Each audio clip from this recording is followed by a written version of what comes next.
Mahfud MD sebut motif penembakan Brigadir J sensitif, hanya boleh didengar orang dewasa.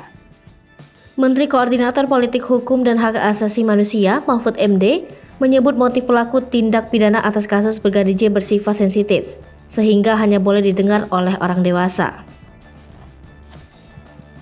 Seperti diketahui, tim khusus Polri masih mendalami motif tersangka pembunuhan terhadap Brigadir J, termasuk soal dugaan pelecehan dan kekerasan seksual yang dilakukan Brigadir J terhadap istri Irjen Ferdy Sambo, Putri Chandrawati. Lebih lanjut, Kapolri menyatakan, sejauh ini tim khusus baru mendapatkan fakta bahwa tidak ada peristiwa baku tembak antara Brigadir J dan Baradae. Hasil pemeriksaan saksi, barang bukti, olah tempat kejadian perkara, hingga uji forensik menemukan Brigadir J ditembak oleh Baradae atas perintah Irjen Ferdy Sambo.